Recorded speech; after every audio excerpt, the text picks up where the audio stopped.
ভাইয়া, আমি আমার প্রথম ঘটনাটি শেয়ার করতে যাচ্ছি।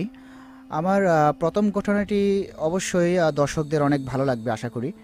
তো প্রথম ঘটনাটি হলো, আমি তখন মাদ্রাসা স্টুডেন্ট ছিলাম, অর্থাৎ হেফজ বিভাগের ছিলাম। 2009 সালে আমি নাজরা বিভাগে অ্যাডমিট হই। দেন 1-2 বছর পর, অর্থাৎ 2011 সালের দিকে আমি হেফজ বিভাগের মধ্যে ট্রান্সফার হই। তো ওখানেই আমার সাথে মূলত এই ঘটনাটি ঘটে। আমাদের ভবনটা ছিল 6 তলা ভবন। আমরা থাকতাম 5 তলার মধ্যে। তো আপনারা অবশ্য সকলেই জানেন যে হেফজ বিভাগের মধ্যে স্টুডেন্টদের যেইভাবে সিট দেওয়া হয় থাকার জন্য, শোয়ার জন্য, বিশ্রাম নেওয়ার জন্য, সেগুলো অবশ্য এক হাত কিংবা এক হাত থেকে একটু বেশি, অর্থাৎ সিঙ্গেল বেড ওয়াইজ তারা সিঙ্গেলভাবেই লাইন সারিবদ্ধভাবে তারা শুয়ে থাকেন কিংবা বিশ্রাম করে থাকেন। তো আমার সিটও ঠিক তেমনি তাদের মধ্যে, তাদের সাথে একসাথেই ছিল। আমার সিটটা অবশ্য দরজার পাশে, অর্থাৎ যে দরজা দিয়ে রুমের মধ্যে ঢুকবে কিংবা বের হবে সেই দরজার সাথেই, অর্থাৎ একটু পাশেই আমার সিটটা ছিল। আর আমার সিটের সামনাসামনি একটা জানালা ছিল। তো এটা অবশ্যই একটা হল রুমের মতোই ছিল। তো আমার পাশের জন আমাকে একদিন বলল যে, দেখো, এখানে, মানে ওখানে কয়েকজন স্টুডেন্ট, তারা বাংলাদেশ এবং ভারতের ম্যাচ ছিল, তারা খেলা দেখতে যাবে। খেলা দেখতে যদি যায়, তারা যদি রাত করে ফিরে আসে, তুমি যদি দেখো যে ভীষণ রাত হয়ে গেছে কিংবা 12টা 1টা বেজে গেছে কিংবা 2টা বেজে গেছে, এই সময় যদি তুমি দরজা খোলা থেকো, তুমি অবশ্যই কিন্তু দরজা অফ করে দিও। আর নতবা হতে পারে কোনো বিড়াল কিংবা ইঁদুর, মানে যে কোনো অস্বাভাবিক ঘটনা ঘটলেও ঘটতে পারে। আমি বললাম, আচ্ছা ঠিক আছে। তো অবশ্য আমার এই কথাটা আমার মাইন্ডের মধ্যে সেট আপ করা ছিল। তো উনি যখন বলল যে কোনো ঘটনা ঘটলেও ঘটতে পারে, এই কারণে আমার মনের মধ্যে একটা ভয় ভীতি একটু ছিল আর কি।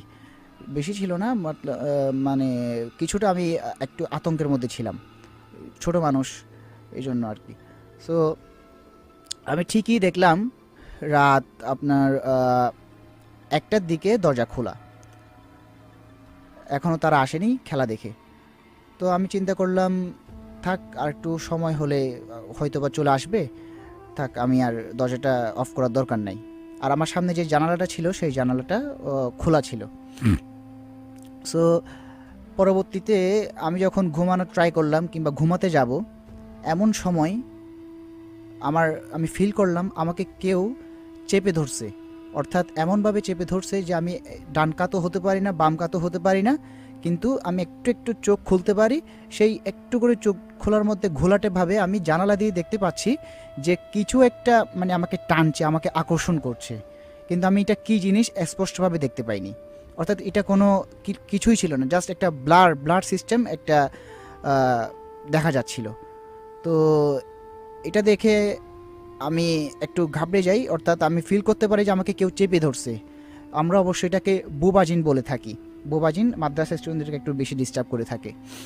তো আমরা বোবাজিন মনে করে আমি মনে করলাম যে আচ্ছা ঠিক আছে, মানে ওই মতো অবস্থায় আমি মনে মনেই, অর্থাৎ আমি ফিল করছি যে আমাকে কেউ চেপে ধরছে, এমতো অবস্থায় আমি আয়াতুল কুরসিটা আমি পড়া আরম্ভ করে দিই। যখন আয়াতুল কুরসি 3-4 আয়াত যখন আমি পড়তে শেষ করি, তখনই দেখা যায় কি আস্তে আস্তে আস্তে আস্তে আমাকে ছেড়ে দিচ্ছে। তারপরে আমি ঠিকঠাকভাবে একটু নড়ে চড়ে উঠি। ওঠার পর আমি একটু উঠে বসি। আমি বললাম, এটা কি হচ্ছে? এটা কি কোনো আমার মনের ভয়ভীতি হতে পারে নাকি কি হতে পারে এটা? তো পরে চিন্তা ভাবনা করলাম যে হতে পারে আমার মনের ভয় কিংবা কনফিউশন কিংবা ভুল কিছু হতে পারে, থাক, সমস্যা নাই, ব্যাপার না। এটা চিন্তা ভাবনা করে আমি আবার মানে আমি আবার ঘুমানোর ট্রাই করি। আবার যখন ঘুমানোর ট্রাই করি, সেম একই অবস্থা। অর্থাৎ কেউ আমাকে এসে চেপে ধরছে, একটু চোখ লেগে আসলেই কেউ আমাকে এসে চেপে ধরে, আমি নড়াচড়া করতে পারি না, ডান কাতও হতে পারি না, বাম কাতও হতে পারি না। ঠিক আবার সেম একইভাবে আমি জানালার বাহিরের দিক দিয়ে আমি ব্লাড সিস্টেম কিছু একটা দেখতে পাই। তো পরবর্তীতে আমি আবার সেই আয়াতুল কুরসি পড়া স্টার্ট করে দিই। আয়াতুল কুরসি যখন পড়া স্টার্ট করে দিই, তখন আস্তে আস্তে আমাকে আবার ছেড়ে দেয়। তো এরকম যখন 2বার হয়, আমি আবার উঠে বসলাম। আমি চিন্তা ভাবনা করতে লাগলাম, এটা কি হচ্ছে আমার সাথে, এটা কেন ঘটছে? তো তো পরবর্তীতে আমি অনেকক্ষণ যাবৎ চিন্তা ভাবনা করে আমার ঘুম আসছে না। পরবর্তীতে আমি আয়াতুল কুরসি পড়লাম, চারকুল পড়লাম, তারপরে দিয়ে আরও বিভিন্ন কোরআন শরীফের কিছু আয়াত তেলাওয়াত করে যেভাবে সিস্টেম ওয়াইজ নিজেকে একটু কন্ট্রোলে আনা যায়, কিংবা এই এই সিচুয়েশন থেকে বাহিরে এসে একটু কেমনে রেস্ট করা যায়, তার জন্য আমি প্রিপারেট হওয়ার একটু চেষ্টা করলাম কিংবা প্রিপারেট হলাম। তো পরবর্তীতে আবার আমি ঘুমালাম। আবার যখন ঘুমানো ট্রাই করলাম, আবারও সেম অবস্থা। এবার আমি অনেকটা প্রস্তুত ছিলাম যে আমাকে ধরলে মাত্রই আমি কি এখান থেকে নড়ে যাব, সরে যাব।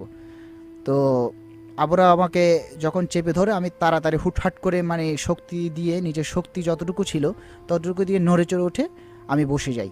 বসে একদম মশারির ভিতরে ছিলাম, আমি মশারির বাহিরে বেরিয়ে যাই। তারপর বেরোনোর পরে দেখি দরজা খোলা।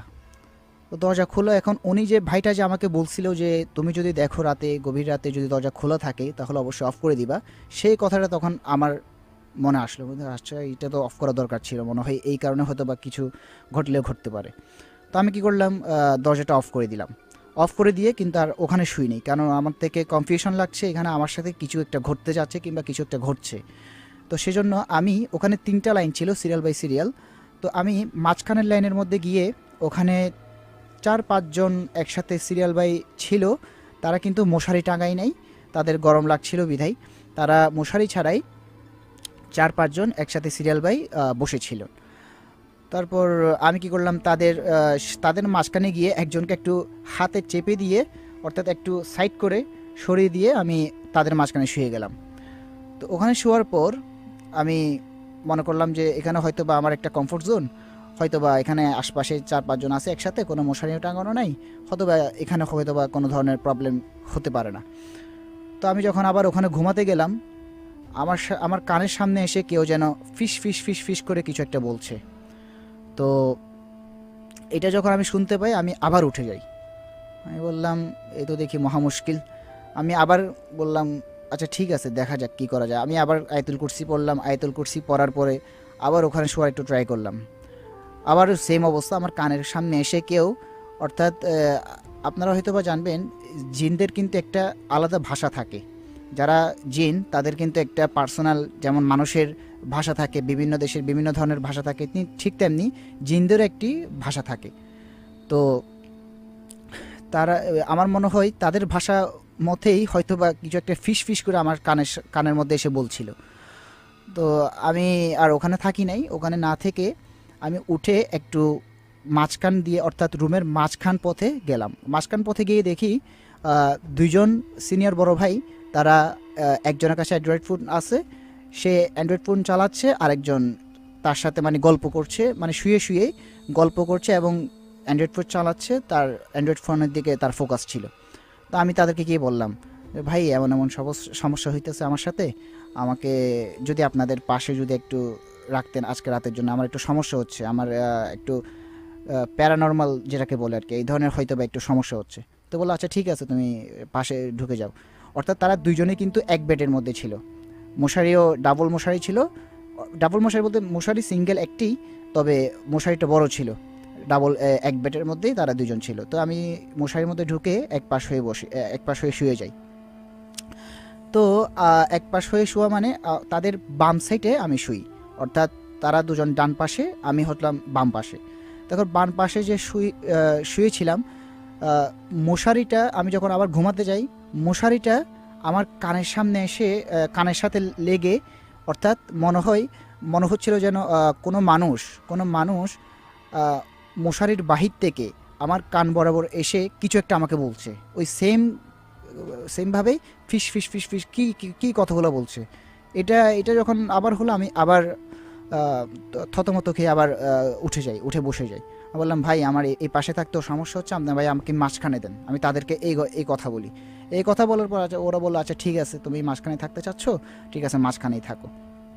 তারপর মাঝখানে যখন শুই, তখন কিছুটা কমফোর্ট ফিল করি এবং নিজেকে একটু স্বস্তি মনে করে আমি ওখানে কমফোর্টভাবে আমি ঘুমাতে পারি রাতে। তো তারপরের দিন আমি যে ভাইটা বলছিল যে তুমি গভীর রাতে যদি দরজা খোলা দেখো তাহলে বন্ধ করে দিও, আমি তার সাথে এই ব্যাপারটা শেয়ার করি। তার সাথে শেয়ার করার পর সে আমাকে বলে তোমার মনের ভয় ছিল, আমি তোমাকে বলছি এই কারণে হয়তো বা তোমার মনের ভয় ঢুকে গেছে, কিন্তু আমি জানি আমার সাথে কী ঘটছিল। তো পরবর্তীতে এটা আমি হুজুরকে জানাই। হুজুরকে জানানোর পর হুজুরে বলল সেম কথা, বলে কি এটা তোমার হয়তো বা মনের ভয় ছিল কিংবা তুমি ভুল কিছু দেখছো। আর হয়তো বা তারা এটা ক্লিয়ারলি আমাকে বলতে চাচ্ছিল না, কারণ আমি হয়তো বা পরবর্তীতে ভয় পেলেও পেতে পারি, কারণ তখন তো অনেক ছোটো ছিলাম, ছোটো মানুষ ছিলাম এই কারণে। তো হুজুরে বললো আচ্ছা ঠিক আছে, তুমি ভয় পেয়েছো কোনো ব্যাপার না, আমি তোমাকে একটু ঝাড়ফুঁক করে দিই। তো পরবর্তীতে তিনি কোরআন শরীফ খুললো, কোরআন শরীফ খুলে ওখানে কিছু আয়াত, তারপরে কোরআন শরীফের কিছু আয়াত পড়ে, তারপর স্পেশাল কিছু দোয়া দুরুদ পড়ে উনি মাটির মধ্যে কিভাবে 3-4 বার হাত দিয়ে বাড়ি দিয়ে দিয়ে আমাকে একটু ঝাড়ফুঁক করে দিল। তো তারপর থেকে ইনশাল্লাহ মোটামুটি আমার আর কোনো ধরনের সমস্যা হয়নি, এই আমি ভালোই ছিলাম। এই ছিল আমার প্রথম ঘটনা।